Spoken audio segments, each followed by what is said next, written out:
Missionária. E para isso vamos abrir no livro de Atos, no capítulo 2, e vamos dar uma passeada rápida no livro de Atos.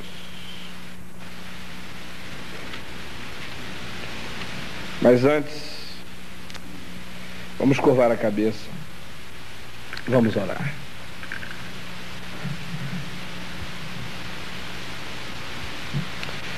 Pai, nós estamos aqui porque Tu és Deus, porque Cristo ressuscitou de entre os mortos, porque a igreja não é uma organização inventada pela imaginação humana, mas ela é projeto Teu na história. E é por isso que estamos aqui perguntando a nós mesmos se temos sido realmente um projeto, ou se nós, com a nossa própria vida, desinventamos o que planejaste. Queremos agora que o Teu Espírito venha ao nosso encontro, que ele seja espírito de revelação, espírito de quebrantamento, de convicção, espírito que derruba, espírito que prostra, espírito que levanta homens cheios dele, espírito que envia. Nós rogamos que isso seja feito em nome de Jesus. Amém. Podem sentar.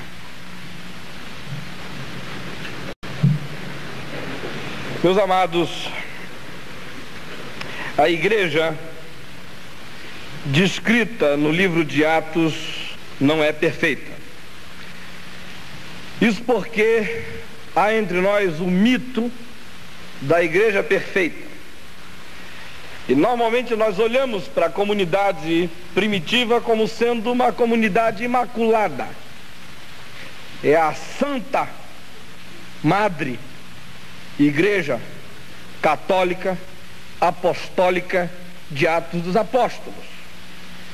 Igreja sem jaça, sem ruga, sem coisa semelhante.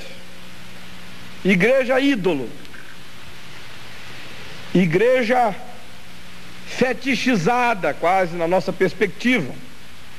Porque a nossa tendência é a da idolatria. Nós somos, ao nosso próprio modo, tão fabricadores de nichos quanto os católicos. Só que os nossos nichos ocupam a nossa fantasia mental e não são feitos de gesso nos nossos tempos. Mas a igreja primitiva, na maioria das vezes, é olhada por nós como uma comunidade perfeita. A igreja perfeita é apenas descrita na eclesiologia do Novo Testamento, mas ela não é historiada no Novo Testamento. Ela é a igreja perfeita na revelação. Quando Paulo fala dessa comunidade que se admoesta, que se cura, que se beneficia, que sai de si, que é encharcada de amor, que é energizada pelo Espírito, que tem a visão aberta na sabedoria e na iluminação do Espírito, que é a igreja fraterna, que é a igreja missionária, que é a igreja comunidade terapêutica e alternativa. Essa igreja é descrita, é teologizada, é eclesiologizada no Novo Testamento, mas não é historiada em Atos. Em Atos nós temos, portanto, não um padrão irreparável, mas um modelo para reflexão. Isso porque Atos não é um projeto fechado, mas aberto. O livro não tem bênção apostólica. Está aberto. Num certo sentido, e não me considerem um herege, se considerarem, não vou ficar zangado também, não, direito de vocês. Mas nós estamos fazendo Atos, e um dia nós vamos olhar para trás e vamos ver que o livro ficou muito maior, ficou do tamanho da história da igreja. No entanto, irmãos, nós temos muito ou tudo a aprender com aquela igreja primitiva, pois é nela que manifesta-se a impressionante dinâmica, o impressionante movimento do Espírito Santo na comunidade cristã. A nossa percepção do que Deus realmente está fazendo e quer fazer e vai continuar a fazer na Igreja de Jesus depende significativamente do exame que façamos e da apreensão que tenhamos do que o Espírito Santo fez de modo significativo naquela comunidade. Esse fato torna a igreja em Atos um modelo aberto, um referencial criativo, dinâmico, uma arquitetura em movimento, não estática, ou seja, é um prédio que trabalha. É uma estrutura, é um edifício em construção, em montagem. Não é uma obra acabada. Mas é a essa igreja de Atos que nós precisamos fazer a pergunta básica, missionária. Quais são as condições essenciais para que a igreja faça missões? Como é que essa igreja pode se capacitar, se condicionar, se preparar, evoluir, crescer na perspectiva e na dinâmica da produção missionária? Nós vamos tentar responder a essa pergunta observando todos os contextos antecedentes no livro de Atos, aonde Lucas diz explicitamente que a igreja cresceu em decorrência de alguma realidade, de algum fato novo, de alguma inserção do Espírito na história. Isso porque, a mim, pelo menos me parece que o livro de Atos dos Apóstolos, entre vários esboços que pode ter, reivindica também ser pensado na perspectiva do esboço do crescimento. Porque periodicamente Lucas interrompe a narrativa e diz: e a igreja cresceu. Algum fato novo acontece e ele diz: e a igreja cresceu. Alguma abertura nova chega e ele diz: e a igreja cresceu. Ora, isso reclama de nós um exame dos contextos antecedentes dessa igreja que cresce, para tentarmos entender em razão de que cresce, em razão de que se expande, quais são os fatos novos, quais são os enxertamentos, quais são as cunhas históricas que Deus enfia nessa igreja para fazê-la desabrochar, crescer. Quais são os adubos que Ele põe nela, enfim, para fazê-la germinar, florescer, frutificar. E para que isso aconteça, é necessário que examinemos desde as primeiras afirmações feitas por ele, Lucas, acerca do crescimento desta igreja. A primeira afirmação que ele faz está aí em Atos, no capítulo 2, de 41 a 47. A afirmação pode ser traduzida pela seguinte expressão: a igreja cresce quando ela é cheia do Espírito Santo. Isso porque no contexto antecedente o que acabara de acontecer foi o derramar, foi o banhar do Espírito sobre a comunidade, sobre os 120 reunidos no cenáculo, aquela manhã de Pentecoste, quando o Espírito vem, quando o Espírito entra, quando o Espírito sela, marca, quando o Espírito põe línguas de fogo sobre eles, quando o Espírito lhes ensina a falar outras línguas, quando o Espírito borbulha neles. Vou dizer alguma coisa que, por favor, entendam, não carnalizem o que eu vou dizer, mas peguem apenas a etimologia da palavra para entenderem o significado. Quando o Espírito, por assim dizer, gera neles orgasmos da própria alma, eles estão embriagados, estão inebriados, eles estão ejaculando vida, Eles estão transbordando alegria. Eles estão tomados por toda a plenitude de Deus. E o que acontece depois disso aí é sintoma, é marca, é evidência, é sinal de uma igreja cheia do Espírito Santo. E interessante é que Lucas historia imediatamente as consequências desse transbordar. Parece que a gente imagina as consequências dessa invasão conquistadora de Deus no coração humano mediante o Espírito Santo apenas como tendo seu sinal maior no falar em outras línguas. Lucas, todavia, é mais profundo, graças a Deus, mais abrangente, louvado seja o Senhor, e enxerga coisas mais concretas. E a descrição dos sinais dessa comunidade cheia do Espírito estão aí entre os versos 41 e 47. Então, os que aceitaram a palavra foram batizados, e havendo um acréscimo naquele dia de quase 3.000 pessoas. Após o querigma, após a pregação, a proclamação do Evangelho por Pedro, há uma compulsão, há uma reação, e essa igreja cheia do Espírito, essa igreja vivendo sob o signo do Espírito, recebe uma adesão de quase 3.000 pessoas. E então, como vivem essas pessoas? Como existe essa comunidade cheia do Espírito? Em primeiro lugar, Lucas diz que uma igreja cheia do Espírito é uma igreja em cujo meio o estudo da palavra de Deus é praticado com profundidade. O primeiro sinal de uma comunidade cheia do Espírito Santo não é o quanto ela dança, o quanto ela pula, se ela sabe levantar as mãos carismaticamente ou não, se o grupo chora com facilidade ou não, mas o primeiro sinal é esse, é o estudo da palavra. Atos diz aí no capítulo 2, no verso 42, que eles perseveravam na doutrina dos apóstolos. É grupo comprometido com a Escritura, é igreja comprometida com o aprendizado sério e profundo da Bíblia. Sua teologia não é filosófica, sua teologia não é sociológica, sua teologia não é antropológica, sua teologia é básica e essencialmente bíblica.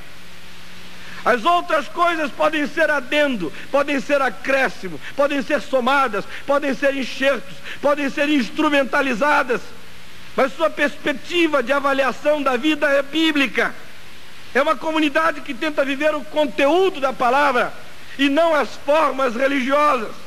É comunidade comprometida com a Escritura e com ela mesma. É a igreja que faz da palavra de Deus juíza das ideologias. É a Escritura que julga o real. É a Escritura que avalia o verdadeiro no meio do concreto. Ela é criativa, é imaginativa, é fantasiosa, mas apenas dentro dos limites da palavra.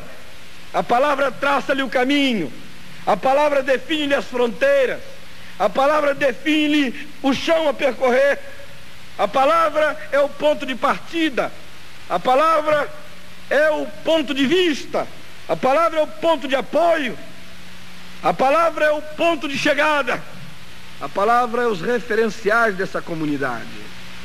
A segunda marca dessa igreja cheia do Espírito Santo é a comunhão. A koinonia, como diz o verso 42.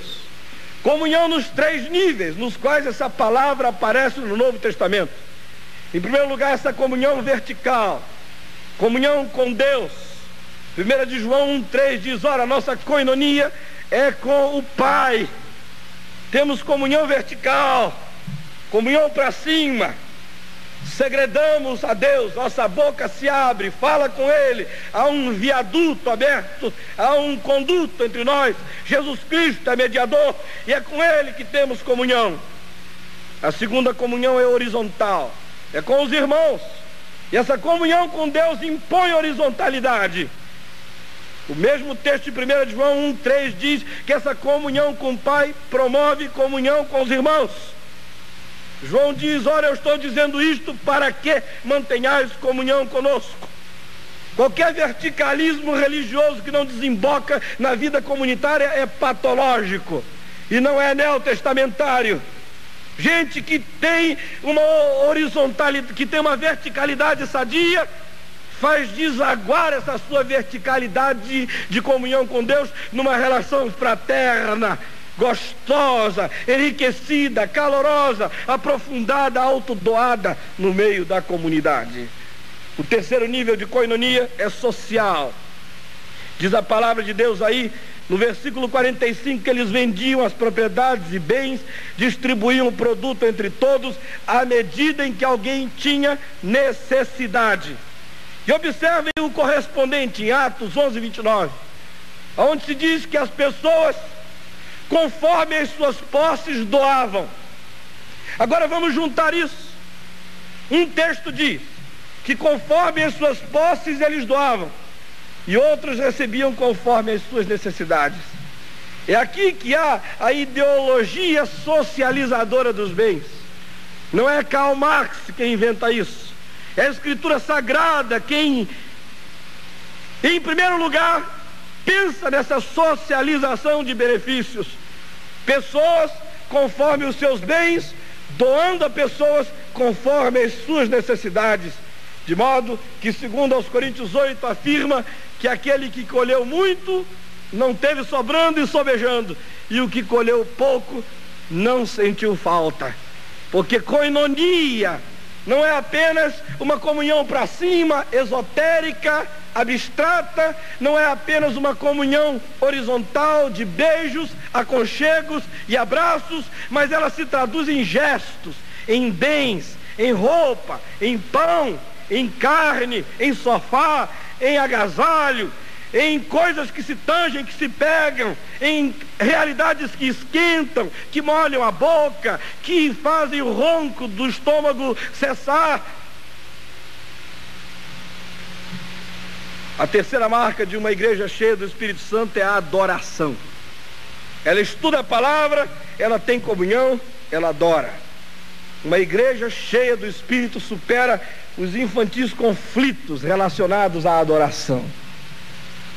Vocês já notaram que as coisas que mais nos dividem no meio evangélico são as coisas ridículas, são as coisas estúpidas. Nós não nos dividimos em função do que é realmente sério. Nós nos dividimos em função da coreografia. Nossas divisões são coreográficas. Ele é frio, a gente diz, ele não bate palma. Ele é frio. Meu Deus, essa é a cardiação da palma. Como se mão fosse coração. Ele é frio. Ou então, olhe, ele agora está pegando fogo. Você viu? Ele canta assim, ó, ele faz assim. Eu já peguei fogo em outras ocasiões, no Monte Líbano, fazendo assim também, e não tinha espírito nenhum dentro de mim. Tinha o maligno naquele tempo. No tempo do carnaval. Hoje em dia eu faço assim, eu gosto. Eu tenho a coreografia carismática, me faz bem, é gostoso. Mas não diz nada além de que eu gosto de levantar a mão. Eu podia botá-la dentro da boca e continuar cheio do Espírito Santo. As nossas divisões são estúpidas, irmãos. Renovacionistas, conservadores, liturgias e coreografias de culto, encenação, balé litúrgico. E a igreja vai se fragmentando, se destruindo, se decompondo. Uma igreja adulta aprende a adorar. Primeiramente, ela desenvolve a adoração litúrgica. Diz o texto no verso 42 que eles perseveravam no partir do pão. É comunidade que sabe fazer liturgia na adoração, porque a ceia, o partir do pão, é litúrgico, é repetitivo. Fazer isto em memória de mim. Repete-se a cena, rememoriza-se toda a solidariedade do Calvário, manifestado no simbolismo do pão e do vinho da última ceia. Essa igreja que sabe adorar é criativa, porque diz o verso 42 que ela faz orações. E orações são segredos espontâneos da alma ditos a Deus. Orações são invenções do coração apaixonado ou dolorido que articula seus sentimentos na presença de Deus. Também ela era capaz de uma adoração informal, porque diz o verso 46 que ela adorava também de casa em casa, nos grupos pequenos, à vontade, alegre. Entre aqui, dona fulana, sente, cruza a perna, toca lá um violão gostoso e reco-reco e tudo mais, na casa dos amados irmãos. Era capaz de uma adoração formal no templo, onde já viu o sacerdote vestido com aquele aparato sacerdotal, onde as coisas tinham hora, tinham prazo, tinham liturgia. Essa igreja passeia de um lado para o outro, ela não quer saber quem morreu, ela quer chorar. É assim que a gente diz lá no norte, quando alguém não está disposto a parar diante do ridículo, quer fazer. O negócio dela é adorar. Adorar com liturgia, adorar criativamente, adorar na formalidade, adorar na informalidade. É a igreja liberta, adulta. E a quarta marca dessa comunidade cheia do Espírito Santo é a evangelização.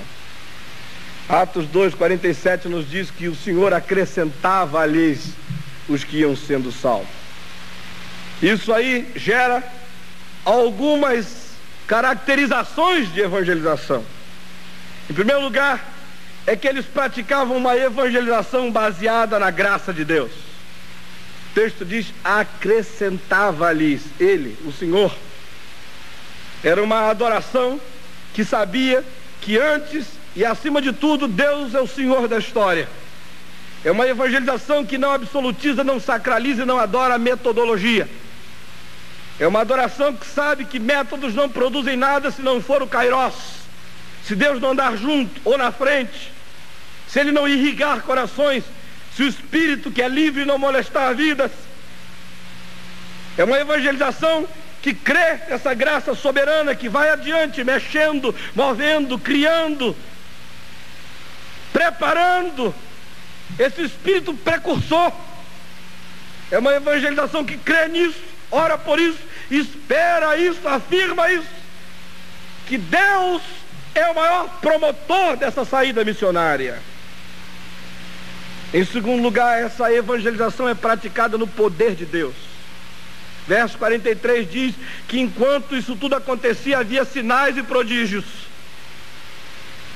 Era uma evangelização capaz de declarar guerra a principados e potestades, a enfermidades, a cânceres, a espíritos malignos, aos sinais da morte. Em terceiro lugar, era uma evangelização vivida com naturalidade. Não era subproduto da agenda evangelística da igreja. Mês de julho é o mês da evangelização.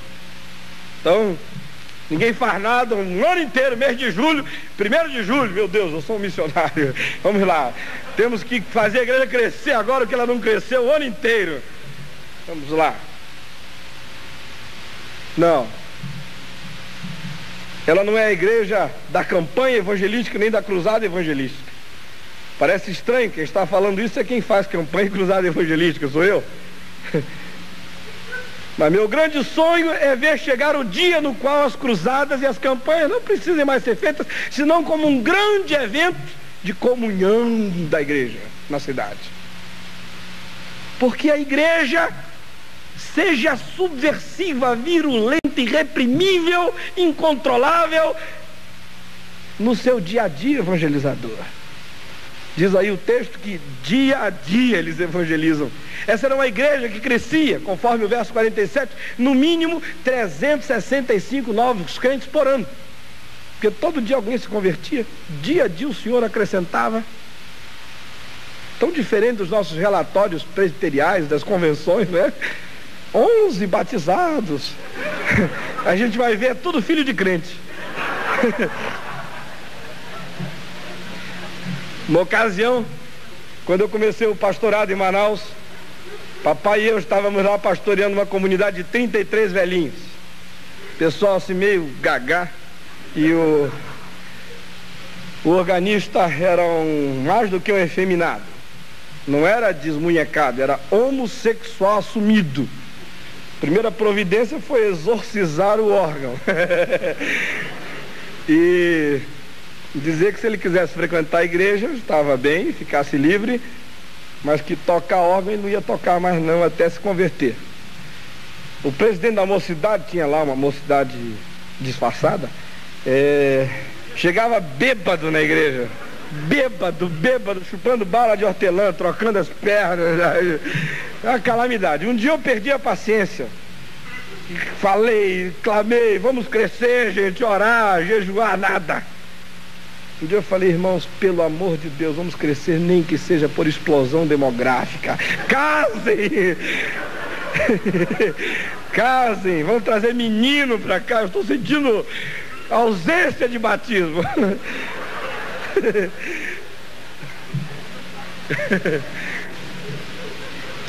Aquele vazio pastoral, precisando de uma análise. O que é, pastor? Acho que é batismo, doutor. Meu batismo faz anos. Todo dia eles cresciam.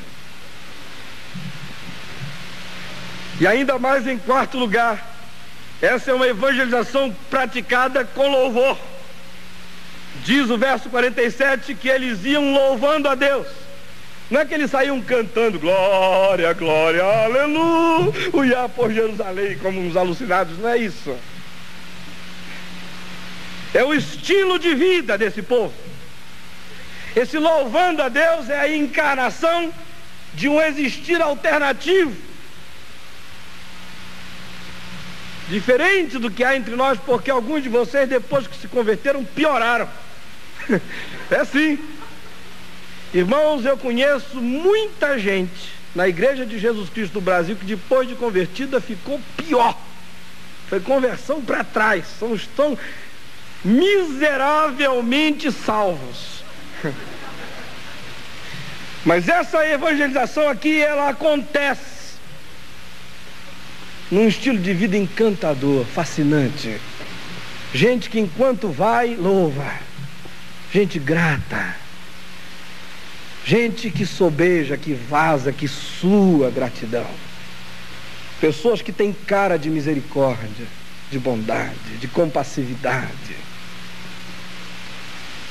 Em quinto lugar, essa evangelização é praticada e ela é demonstradora de simpatia, diz o verso 47. Eles contavam com a simpatia de todo o povo. Do povo, notem bem, não era da instituição, não. A instituição religiosa tinha um cárcere aberto para eles. Mas o povo gostava dessa comunidade revolucionária. E eles contavam com a simpatia do povo porque ainda não tinha inventado o alto-falante. Porque hoje em dia a gente constrói aquele templo esquisito, uma torre torta, e lá em cima a gente põe um alto-falante na direção da casa da vizinhança. E está o Sérgio Chapelin dizendo furacão na Indonésia, e o pastor diz aleluia aqui de dentro. As coisas se misturam terrivelmente. Então o Fantástico anuncia lá: estamos precisando de doadores de sangue. Isso se atravessa com a voz do pastor. Isso vem de Satanás, irmão. E o indivíduo tem que usar headphone para morar perto de igreja protestante, só tendo televisor com headphone, ou então sala à prova de som. Não há como contar com a simpatia do povo. Também eles contavam com a simpatia porque ainda não tinha dado tempo para eles desenvolverem a ortodoxia da mal educação. Porque a nossa ortodoxia, na maioria das vezes, não são afirmações das nossas convicções. É a teologia da estupidez. Então o indivíduo chega lá e faz como aquele evangelista lá no sertão. Eu tenho um amigo que é major E ele resolveu evangelizar uma cidade chamada São Carnaúba dos Dantas, no interior do Rio Grande do Norte. E naquele tempo a única maneira de você ajuntar gente em São Carnaúba dos Dantas era usando um uniforme do Exército Brasileiro. E ele se vestiu de major, foi para lá, foi de casa em casa, quero todo mundo na praça pública, prefeito, todo mundo. Aí ajunta todo o povo. E ele montou lá um palanque e disse: eu não sei falar, eu vou chamar um evangelista. Chamou um evangelista ortodoxo. Chegou lá, subiu no palanque, disse: amigos de São Carnaúba dos Dantas, quem não é de Deus é do diabo. Quem tem Cristo tem o céu, quem não tem está no inferno. Tudo isso está certo. Agora eu quero saber, quem quer sair do inferno e vir para o céu? Levanta a mão. Já. Vamos. Não há tempo a perder. Levanta a mão. Vamos. Dou-lhe uma. E nada. Ele olhou assim, nenhuma mão levantada. Ele disse: eu sabia. Desde o princípio eu sabia. Vocês não me surpreenderam. Só há 2 lugares no mundo onde não há crente: é no inferno e em São Carnaúba dos Dantas. Irmãos, isso parece brincadeira, mas é o que se repete templo após templo, campanha após campanha, contato após contato, Brasil afora, e não é só no Nordeste não, aqui em São Paulo isso está cheio. É realidade, é a ortodoxia da estupidez. Ela demonstrava simpatia, que ainda não tinha conseguido, não havia tempo ainda para desenvolver chavões. Nossos chavões são terríveis. A gente chega no trabalho, molhado de chuva, correndo, ofegante. Aí o amigo vem simpaticamente e diz: ô, coitado, veio sozinho nessa chuva. Sozinho não, meu filho, molhado, mas com a presença do anjo do Senhor. Que coisa. Amados irmãos, essa comunidade, portanto, cheia do Espírito Santo, desenvolveu 4 relações. Em primeiro lugar, com Deus, porque ela ora, ela adora. Em segundo lugar, com a palavra de Deus, porque ela estuda. Em terceiro lugar, com o próximo, porque ela desenvolve koinonia, ela divide, ela reparte. Em quarto lugar, com o mundo, porque ela testemunha, ela está fora do gueto. Então a igreja cresce quando ela é a igreja cheia do Espírito Santo. Em segundo lugar, a igreja cresce quando ela é mágica. Vocês devem já estar pensando que eu sou... Como é o nome desse mágico americano que faz avião sumir? David Copperfield da teologia, pelo amor de Deus. Eu só estou querendo tentar resgatar uma coisa que nós perdemos como igreja no Brasil. Porque Atos, no capítulo 4, no verso 4, nos faz uma afirmação tremenda, amados irmãos. Muitos, porém, dos que ouviram a palavra aceitaram, subindo o número de homens a quase 5.000. Por quê? Quando? Leia o contexto antecedente. Pedro e João estão entrando no templo, encontram um homem enfermo, curam-no em nome de Jesus. Esse indivíduo sai saltitante, tendo as suas pernas energizadas pelo poder do Espírito Santo. Isso arregimenta uma multidão. Pedro prega a palavra a ela, a instituição religiosa vem e o prende, porque frequentemente a instituição se opõe ao dado mágico. Porque o dado mágico é surpreendente e a instituição é estática. Porque o dado mágico não se deixa aprisionar pelos esquemas, ele é livre, é solto. Porque o dado mágico glorifica a Deus e não os caciques da instituição. Então, amados irmãos, essa igreja recebe uma inserção tremenda.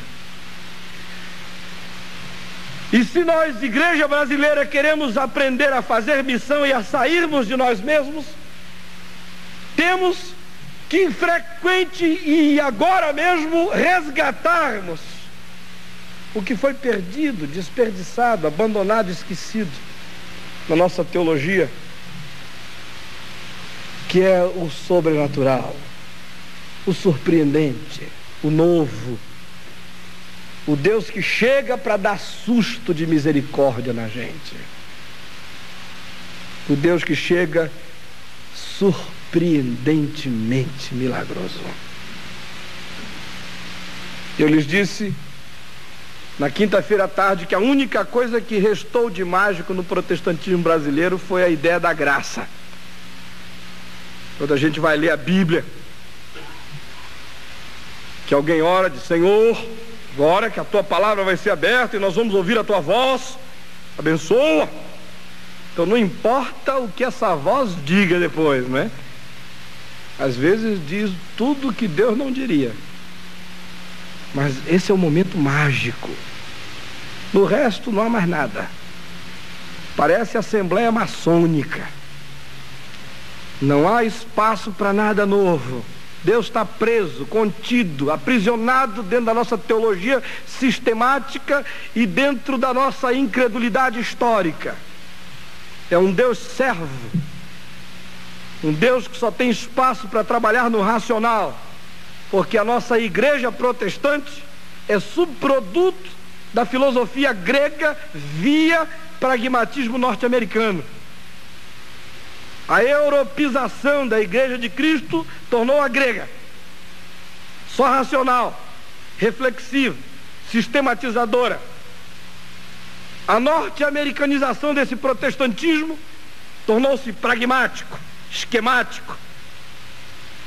Mas a nossa tradição, nossa herança como igreja é apostólica, é oriental, é javista, é palestinense, é judaica, é mística. E é essa redescoberta que precisa ser feita, esse espaço, essa clareira que tem que ser aberta, se quisermos ser igreja enfrentando a realidade desse Brasil e do mundo. Porque, com exceção das culturas secularizadas e ocidentalizadas, o resto do mundo, que é a grande maioria, continua a crer no mágico, a pensar com as categorias do surpreendente, da divindade que chega livre para realizar o que pretende. Olhem, agregou-se à nossa comunidade em Niterói no ano passado um francês com a esposinha dele. Ela é brasileira, doutora em biologia, formada na França, e ele é um arquiteto. Ambos estavam juntos e vivendo na Riviera Francesa, em Nice.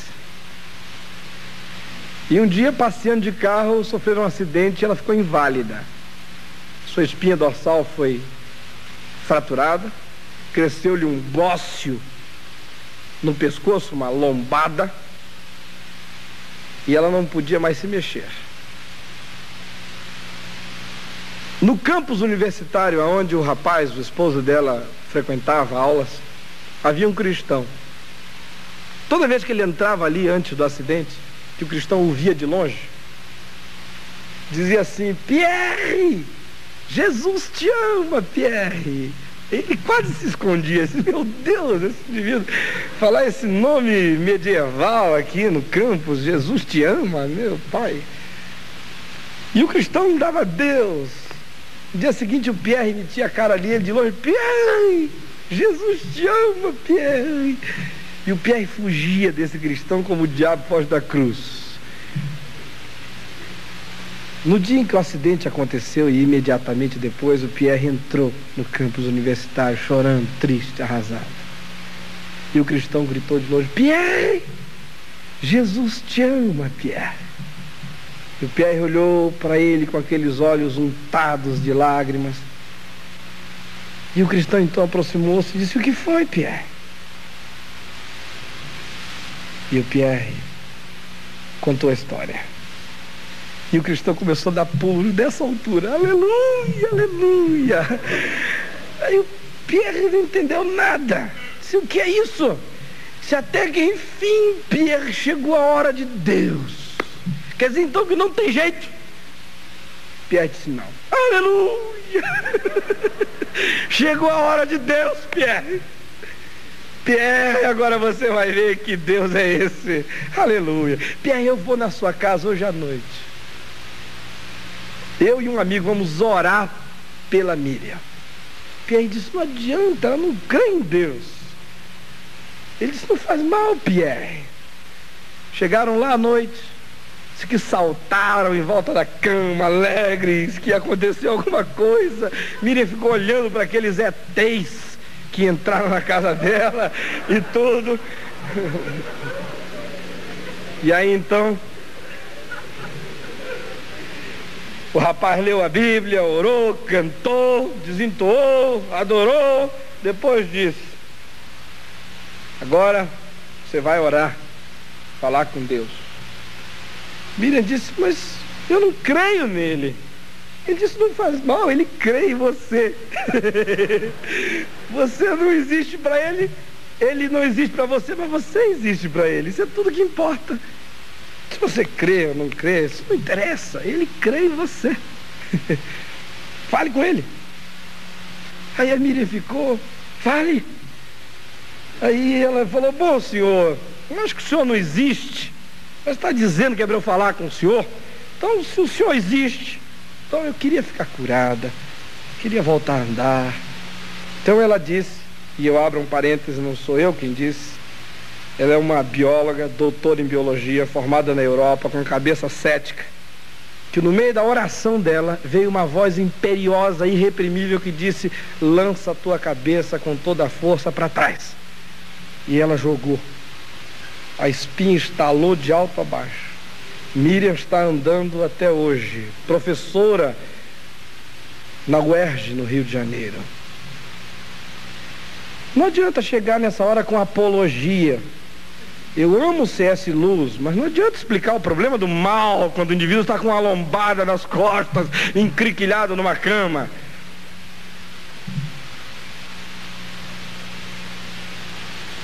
Eu não tenho prata nem ouro, mas eu tenho o dado mágico. O que eu tenho, isso eu te dou. Em nome de Jesus Cristo, levanta, anda. Quando nós chegamos em Manaus para fazer o nosso ministério, a igreja presbiteriana já estava lá há 70 anos, com aqueles 33 membros. Misericórdia. Cresceu de 2 em 2 anos um membro. Explosão demográfica, outras coisas mais, né? Uma cidade impregnada de demonismo. Quem trabalha na região aí sabe como a possessão demoníaca lá é espontânea. Você não precisa nem chamar espírito. Não precisa invocar, não, eles invocam você. E o pior é que eles se invocam com você. É terrível. As pessoas ficam endemoninhadas espontaneamente. Na universidade, na escola, no trabalho, na rede, no bar da esquina. E meu irmão, para fazer ministério ali, ou você crê no dado mágico, ou então vai ensinar teologia na Europa. Porque as coisas ali têm que ser enfrentadas na força do surpreendente, do Deus que encara o humanamente impossível. E quando essas coisas começaram a ser enfrentadas, A comunidade explodiu. Gente da cidade inteira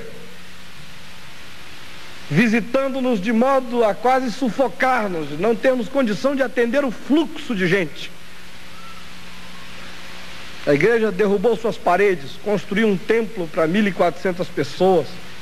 Fizemos cultos diversos no domingo para atender a população que chegava. Terceiro lugar, a igreja pode ser missionária quando ela anda na verdade, na transparência, na luta contra a hipocrisia. Capítulo 5 de Atos, os versos 12 e 14, especialmente o verso 14 diz que a igreja crescia mais e mais, que a multidão de crentes estava aumentando, tanto homens e mulheres agregados ao Senhor. Qual é o contexto antecedente? É a questão da disciplina de Ananias e Safira. É o texto entendido por nós apenas como sendo disciplinar, punitivo, castrativo. Mas, ao meu ver, antes de tudo, esse é o texto da libertação. É o texto da liberação. Não é, sobretudo, o texto da disciplina. É o texto da não repressão. Porque o que Pedro lhes diz é: mentistes contra o Espírito Santo. Se tivesseis guardados aquilo que é vosso, vosso seria. Não terias que ter dado nada. É de vocês. Fiquem livres. Falem a verdade. Querem dar? Deem. Não querem dar? Não precisam dar. Não é a comunidade da repressão. É da liberdade. Dá quem quer. A disciplina vem diante dessa repressão. A grande convocação do texto não é para sairmos disciplinando pessoas aqui e ali. O grande desafio do texto é fazermos a comunidade entender que a igreja é o lugar da verdade, da transparência, da luta contra a hipocrisia, quando cada um e todos têm o direito de dizer o que pensam, o que não pensam, o que sentem, o que têm no coração, sem medo, sem mentira. É um texto contra a mentira, não um texto pregando os rigores poderosos da própria disciplina, se bem que ela existe, mas não é a prioridade da comunidade, sim a verdade que faz as pessoas terem espaço e coragem de dizer quem são, o que não são, o que podem, o que não podem, o que querem, o que não querem. Olhem, amados irmãos, essa igreja pode ser missionária e cresce quando ela faz evangelização e ação social andarem juntas. Conforme o capítulo 6, versos de 1 a 7 nos dizem, essa comunidade que se preocupa com velhinhas, essa igreja que dedica homens bons e cheios do Espírito Santo para o serviço dos necessitados, dos pobres, dos enlutados, dos solitários desse mundo, e que faz isso juntamente com a pregação do Evangelho. Essa comunidade cresce tanto em número como em dimensões da própria vida. Vejam só o que diz o verso 7. Diz que essa igreja crescia na sua dimensão da perspectiva da palavra de Deus. Se diz aqui que crescia a palavra. Crescia não só porque era conhecida por mais, mas crescia porque uma nova dimensão do conselho de Deus foi acrescentado à comunidade. Eles descobrem a diaconia, descobrem o serviço, descobrem a autodoação para os irmãos. É uma nova visão. A palavra se dilata diante deles nessa revelação do conselho de Deus. Eles cresciam em número, porque diz o texto que eles se multiplicavam. Cresciam em qualidade, porque a produção não era de crentes levantadores de mão, e sim de discípulos, diz o texto, que obedeciam à fé. Então, essa comunidade holística, integrada, monolítica, una, comprometida com todo o conselho de Deus, cresce, se expande, é missionária, com autoridade.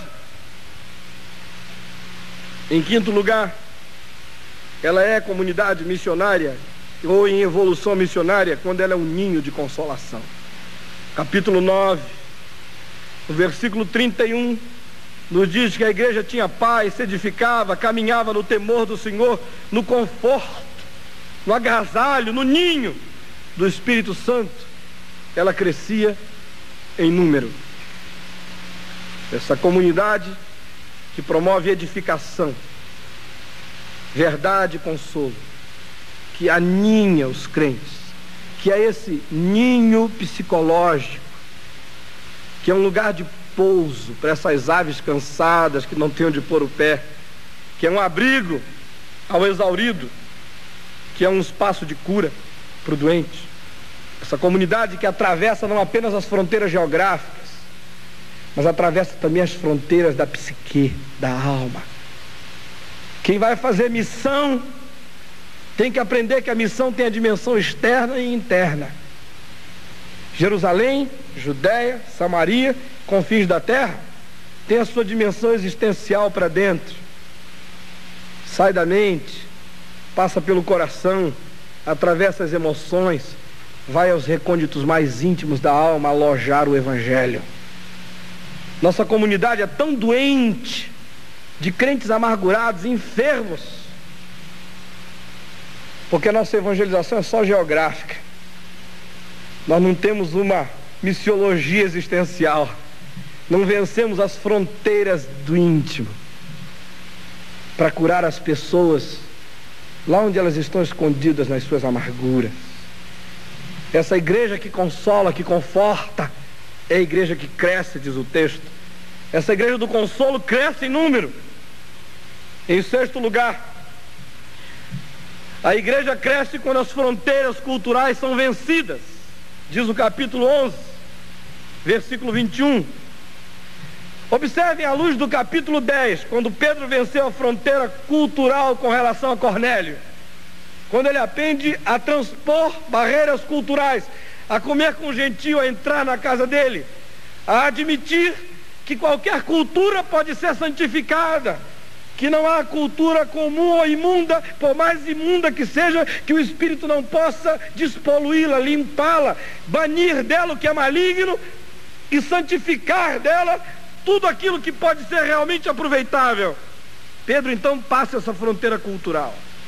Diz aí o versículo 19 do capítulo 11, que alguns homens dispersos pela tribulação que aconteceu com Estevão, porque entre o capítulo 8 e esse capítulo 11, verso 19, há um parêntese aqui em Mateus. Ele recupera aqui no capítulo 11 a narrativa que ele abandonou no capítulo 8, dos dispersos, do que aconteceu. Esses dispersos então saem, vencem algumas fronteiras geográficas, diz o verso 19. Eles vão a Fenícia, a Chipre, a Antioquia, mas eles só pregam a palavra de Deus a judeus. Atravessam a fronteira geográfica, mas não linguística. Mas o verso 21 diz que alguns deles venceram a fronteira da linguagem, verso 20, e começaram a falar aos homens na sua própria língua, e gregos e gentios agregaram-se ao Senhor, a ponto de que o verso 21 diz: a mão do Senhor estava com eles, e muitos crendo, muitos se converteram ao Senhor. Quais são as fronteiras que nós temos que vencer? Quais são os espaços que nós temos que conhecer? Quais são as línguas que nós precisamos aprender a falar? Mais difícil do que falar nas outras línguas carismáticas é aprender a falar as línguas dos variados seres humanos, dos mundos e dos submundos deste planeta.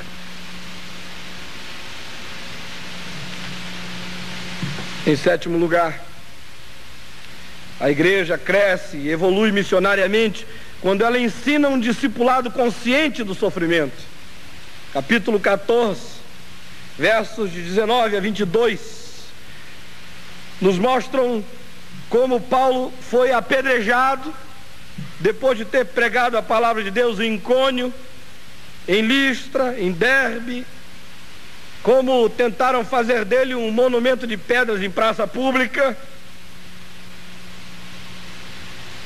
e que ele então, após erguer-se desse apedrejamento, de ser levantado, Verso 21 diz que ele faz muitos discípulos e que ele fortalece as almas desses discípulos, exortando-os a permanecer na fé, mostrando como através de muitas tribulações nos importa entrar no reino de Deus.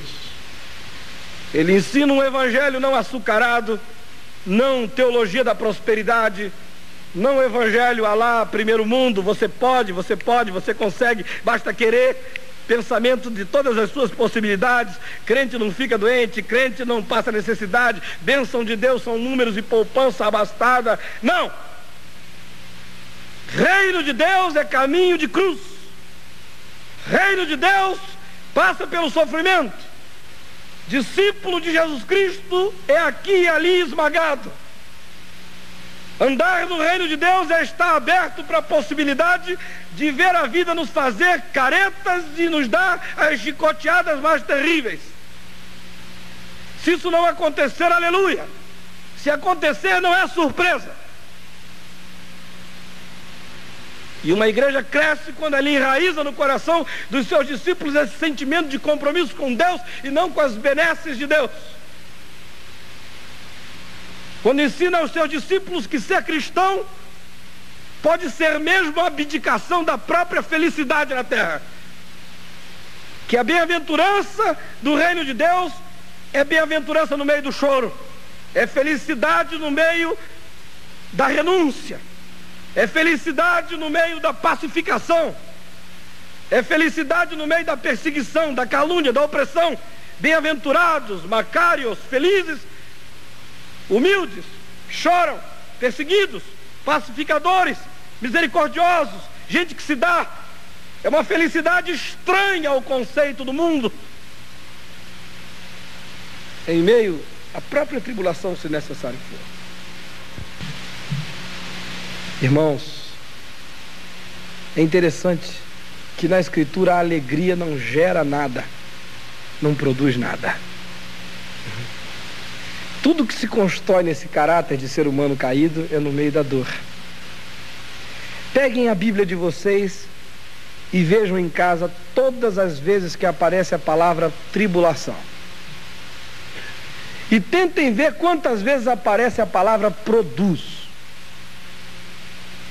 Só aparece depois da tribulação. Tribulação produz peso de glória. Tribulação produz caráter rijo. Tribulação produz esperança. Tribulação produz. A alegria é de uma imaginação leviana e esquecida. A tribulação cria um espigão que atravessa as entranhas da vida, lança as convicções no coração da alma. Em último lugar, essa igreja cresce e anda em expansão missionária quando ela é a igreja que vence o legalismo. Capítulo 16, no versículo 5 nos diz que as igrejas eram fortalecidas na fé e aumentavam em número dia a dia. Quando? Quando o peso, quando o tacão do legalismo judaico foi tirado sobre elas. Quando as imposições dos fariseus, conforme aparece no capítulo 15, no verso 1, que queriam que eles fossem circuncidados e obedecessem os costumes de Moisés, ou como diz o verso 5, que se alguns deles não observassem a lei de Moisés, não seriam salvos. Quando esse legalismo, esse observacionismo farisaico, legalista, foi tirado de sobre eles, essa igreja fica livre. É a igreja que anda na graça, que só está comprometida com a Escritura, com a liberdade da graça de Deus, que não gera licenciosidade nem promiscuidade, mas ao contrário, gera compromisso apaixonado de amor e obediência. Essa liberdade que resulta do constrangimento e da compreensão da bondade de Deus, que faz homens e mulheres entregarem os seus corpos como sacrifício vivo, santo e agradável a Deus, pela percepção que tem do tamanho das misericórdias divinas. Quando essa igreja fica solta, fica livre para obedecer, para caminhar, para agir, para ser igreja, para assumir sua cultura, ela cresce. E notem, o texto é gentílico. Não diz a igreja, diz as igrejas eram fortalecidas e aumentavam em número dia a dia. Foi uma repercussão geral da comunidade gentílica, quando aquele conflitozinho judaico, obsessivo, paranoico, religioso, castrante, foi tirado, quando essa camisa de força foi arrancada, essa igreja cresce. Vai além fronteiras, sem tensão, sem medo, sem pavor, sem conflito. E nós, irmãos, quais são os espaços que há para os seres humanos pensantes dentro da igreja do Brasil? Olhem, pessoas muito inteligentes só se convertem dentro de algumas igrejas aqui no Brasil porque quem faz a obra é o Espírito Santo mesmo, senão não tinha jeito. Anteontem à noite eu estava conversando com a Ari a respeito disso. Estávamos juntos dizendo exatamente isso. Olhe, o negócio cresce porque Deus é Deus mesmo, senão não tinha jeito. Se fosse igual a Helsi Glow, estava falido já. Se dependesse só do modelo, do esquema, não tinha perfume nem cosmético que fosse para frente. Porque, irmãos, o legalismo é terrível. Eu às vezes digo, eu espero que vocês não me entendam mal, que eu não sei quem é que atrapalha mais. Se é o diabo ou se é o legalismo. Tem a impressão que um pelo outro eu não quero troco. Eles estão brigando aí, palmo a palmo, para ver quem é que atrapalha mais a obra. Podem ter certeza. Vocês estão me achando talvez chocante? Um dia vocês vão ver como isso é fato. Jesus levou isso a sério e disse: vocês nem entram no reino, nem deixam entrar. Estava falando com gente, não era com o diabo, não, era com legalistas. Olha, vocês não deixam entrar. Ele não disse nenhuma vez: o diabo não deixa. O diabo, com diabo ou sem diabo, Deus chama e vai mesmo. Mas o homem, irmãos, tem cara, tem olho, tem rancor, tem um monte de coisa. Fica na porta da igreja e não deixa não.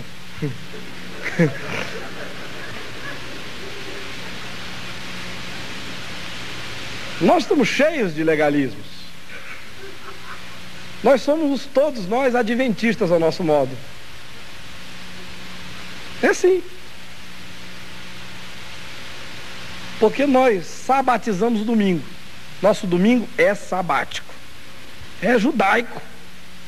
Começou a haver uma libertaçãozinha agora, mas pobre do Baltazar. Jogar bola no domingo é sacrilégio. Legalismo na música. Se o Milton Nascimento se convertesse, coitado, ia ter que cantar o Fragoso ao Cantil Amplitude Celeste. Porque não há espaço na igreja para sua poesia enterrada no chão brasileiro, que brota das minas, das alagoas, do sertão, do chão desse país.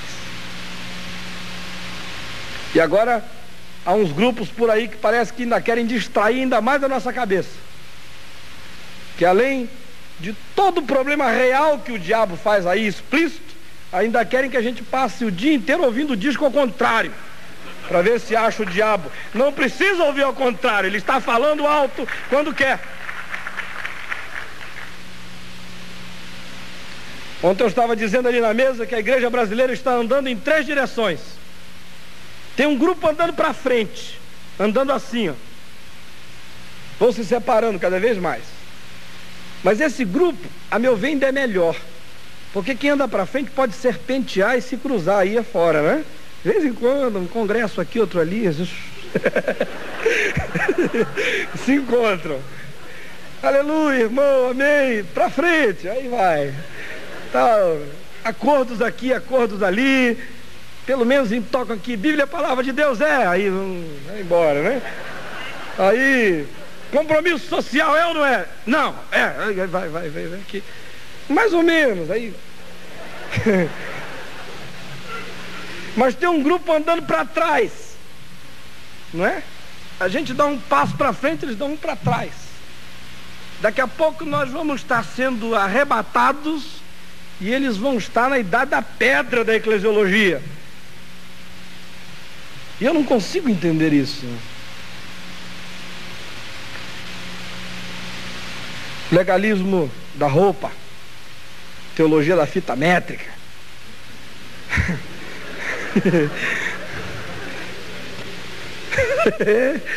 A fita métrica mede o tamanho da saia, da calça saia. Outro dia uma senhora me disse: pastor, eu fui numa reunião de oração com uma saia calça tal, quando eu meti a cabeça lá, a titia, porque agora no Brasil há muitas eclesiologias.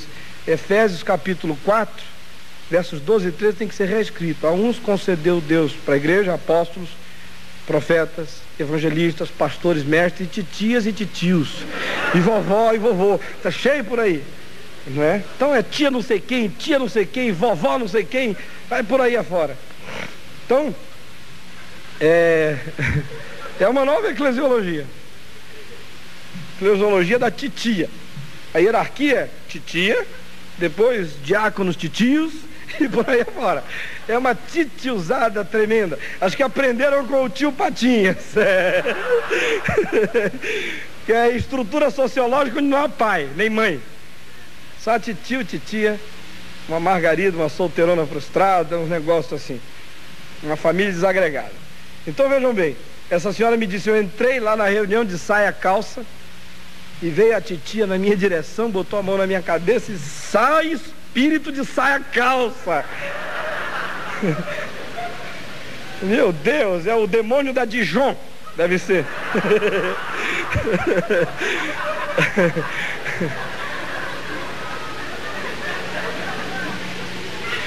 Ou é o legalismo da liturgia.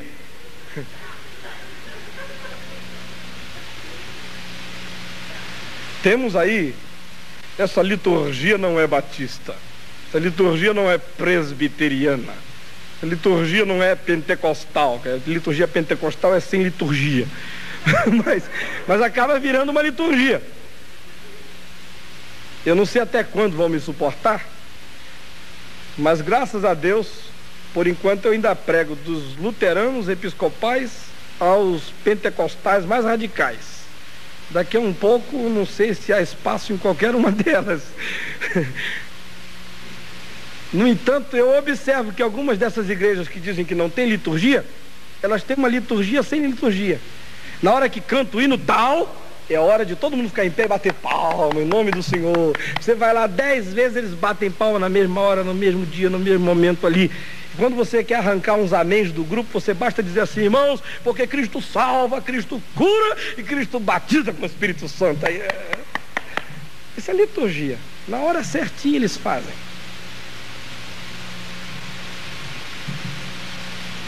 Então somos extremamente legalistas. Legalismo das palavras. O indivíduo só está realmente convertido quando ele aprende o dialeto. Enquanto ele se converte, diz: ó, Deus, você é um cara fantástico, viu? Jesus, sou, sei não, viu? Estou contigo, não abro, tal. Então a gente diz que ele não está muito convertido, não, esse menino. Está aí com as coisas erradas. Mas quando ele chega e começa assim: amantíssimo Deus, nosso Pai, aí a gente diz: aleluia, vamos batizá-lo, ele está bom para o batismo. É verdade, irmãos, é verdade. Ou então como esses jornais evangélicos que aparecem por aí. Outro dia alguém me disse que veio um jornal de uma certa missão mostrando o trabalho no meio dos índios, mostrando os índios convertidos e os não convertidos. Vejam a diferença. Os convertidos todos de roupinha, arrumadinhos, paletó, gravata, chapéu, boina, tudo. E os não convertidos nus. Meu Deus, isso não é conversão, é mimetismo. É o fenômeno do camaleão, tomar a cor do ambiente, só isso. O coração pode continuar aporcalhado.